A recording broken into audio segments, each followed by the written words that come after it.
अलमारी की आत्मा, the soul in the wardrobe, अंतिम अध्याय। आकाश की आंखें डर से फटी हुई थी।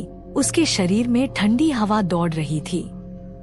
वह इस भयानक दृश्य से वापस जानना चाहता था, लेकिन राहुल की आवाज फिर से गूंज उठी, मुझे आजाद करो प्लीज।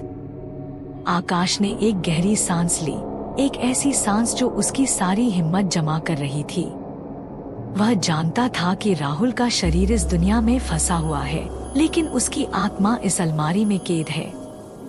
उसके लिए आकाश ही उम्मीद की किरण था। आकाश ने अलमारी की तरफ देखा, जो एक भयानक खामोशी से भरी हुई थी। वह जानता था कि इस अलमारी के अंदर काली जादू की बुरी शक्ति है। वह अपने आप से कह रहा था, मैं यह कर सकता हूँ, मैं अपने भाई को आजाद करूंगा। आकाश ने अपनी सारी हिम्मत जुटाकर अलमारी का दरवाजा खोला और राहुल की आत्मा की तरफ देखा। उसने राहुल की आंखों में एक तड़प देखी, जैसे वह इस दुनिया से बाहर जाने के लिए तरस रहा हो। लेकिन उसकी आंखों में एक अजीब सी चमक भी थी, जैसे वह अंधेरे से भयभीत हो। आकाश ने राहुल की तरफ हाथ बढ़ाया और उसके मन में एक विचित्र शांति छा गई।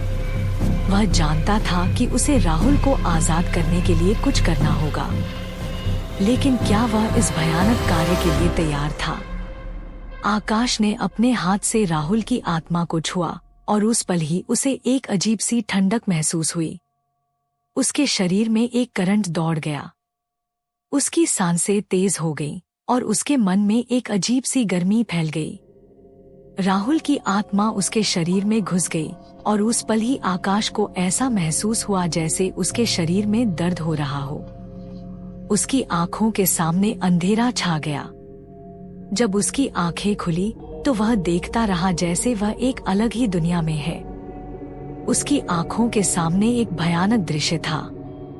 राहुल की आत्मा उसके शरीर में फंस गई थी और वह खुद राहुल में बदल गया था। अलमारी खाली थी और आकाश, वह अब राहुल था। उसने अपनी आंखों में राहुल की आत्मा की चमक देखी और उस पल ही उसे समझ में आ गया कि वह कभी भी अपनी असली जिंदगी में वापस नहीं जा सकेगा।